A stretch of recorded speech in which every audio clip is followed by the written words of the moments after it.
بسم اللہ الرحمن الرحیم. السلام علیکم. آج میں رمضان 1441 ہجرہ کا رمضان، اور یہ پہلا رمضان ہے ہم سب کے لیے کہ جو لاک ڈاؤن میں ہم رمضان کر رہے ہیں، اور ہر آدمی اپنے اپنے گھر میں بیٹھ کر رمضان کا استقبال کر رہا. ٹھیک ہے، تھوڑی سی ڈیفیکلٹیز ہے کہ ہم ایک جگہ جمع ہو کے عبادت نہیں کر سکتے، لیکن مسجدوں میں نہیں جا سکتے.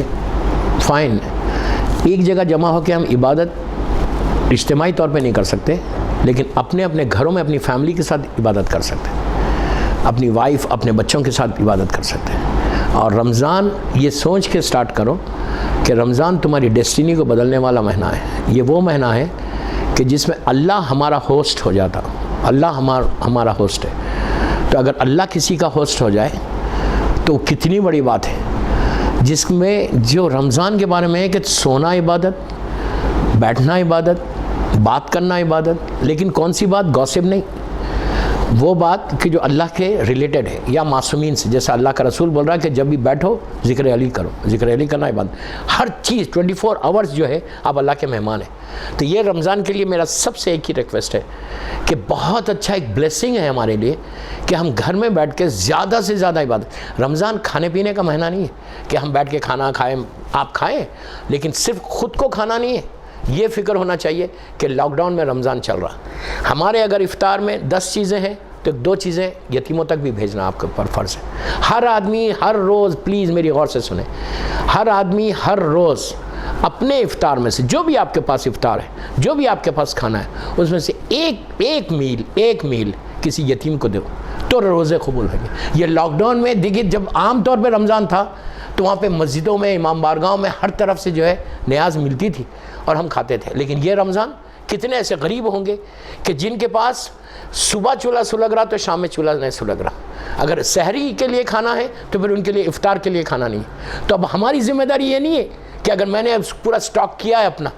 دیکھیے، میں بالکل ڈیفرنٹ سپیچ کر رہا، ڈیفرنٹ لیکچر دے رہا. میں صرف یہ بتانا چاہ رہا کہ یہ سال لاک ڈاؤن کا رمضان میں ہم کو کرنا کیا ہے. کتنے ایسے گھر ہوں گے کہ جہاں صبح چولہا سلگ رہا تو شام میں نہیں سلگ، صبح روٹی ہے تو شام میں روٹی نہیں ہے. ہر آدمی اپنے اپنے افطار کا یو پلان یور سیلف اس لیے کہ ابھی ٹائم ہے. جو اللہ آپ کے رزق میں اگر برکت چاہتے، اگر تم یہ چاہتے کہ تمہارے روزے قبول ہونا اس لاک ڈاؤن میں، اب آپ کو ہر سال جو بھی آپ فکر کرتے تھے، اناج بڑھتا اسی انداز سے بانٹو، لیکن اپنے ہر آدمی شیئر کرے.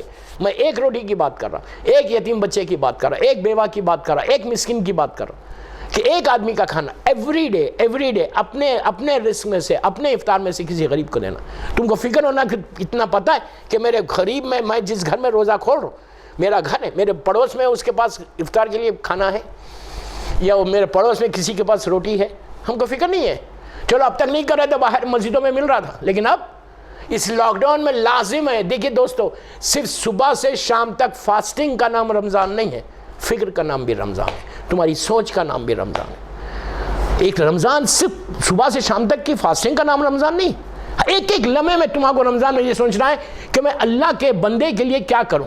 اس لیے کہ اللہ ہم کو رزق دے رہا، تو ہماری ذمہ داری ہے کہ ہم ہر آدمی اگر دینے لگے، ہر آدمی کو فکر ہوگی، تو آپ یقین کرو کہ آپ کوئی ایسا گھر نہیں ہوگا کہ جہاں پہ جب افطار میں یتیم بچے بیٹھیں گے، افطار میں جب چھوٹے بچے بیٹھیں گے اور ان کے پاس اگر کچھ نہیں ہے، تمہارے پاس 10 نعمتیں ہیں، وہ پانی سے افطار کر رہا، تو یہ سوچو کہ تمہاری فکر ہے. آپ کو معلوم ہے جناب یوسف کا جو امتحان ہوا، یا جناب یعقوب کا جو امتحان ہوا، وہ یہ روزے کے لیے ہوا تھا، جناب یعقوب والا امتحان. بہرحال وہ دوسرے میں تقریر میں بولوں گا، لیکن آج میں صرف اتنا بول رہا کہ اس سال رمضان میں ہم کو 3 چیزیں کرنا ہے. عبادت کثرت سے کرنا، نماز شب رمضان میں نہیں بھولنا.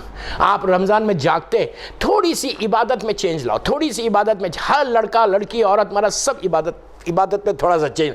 شب نماز پڑھنا اس لیے کہ دعاؤں کی قبولیت نماز شب ہے. کم از کم یہ 30 ڈیز بیٹھ کے گاسپ کرنے سے بہتر نماز شب پڑھو. 3 رکعت پڑھو، لیکن پڑھو. میں نے بہت بولا، اس پہ زیادہ نہیں بول رہا. شب نماز میں 2 رکعت شفا، 1 رکعت وتر.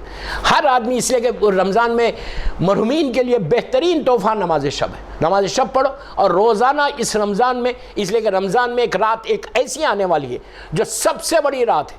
پوری 365 راتوں میں جو سب سے بڑی رات ہے جس کو اللہ بول رہا وما ادراک ما لیلۃ القدر، وہ رات کی میں ڈیسٹینی بدلتی، وہ رات میں پورے سال کا بجٹ لکھا جاتا، وہ سال میں تمہارا حج عمرہ زیارت لکھی جاتی. اس کی ڈیٹیل میں جو دوسری میری تقریر آ رہی اس پہ میں بولوں گا، لیکن آج میں آپ سے بول رہا ہوں میں یہ 5 منٹ کے کلپ میں کہ یہ آپ رمضان میں یہ یاد رکھو کہ تمہاری تقدیر ایک سال کمنگ ایئر کی پوری تقدیر جو بدلنا ہے وہ اسی رمضان میں بدلنا ہے. تو بس کوشش کرو نماز شب، زیارت وارثہ، اور اگر عاشورہ پڑھو اور رمضان میں ایک تاریخ ظہور کی بھی آنے والی ہے اس کے لیے زیارت آل یاسین پڑھو.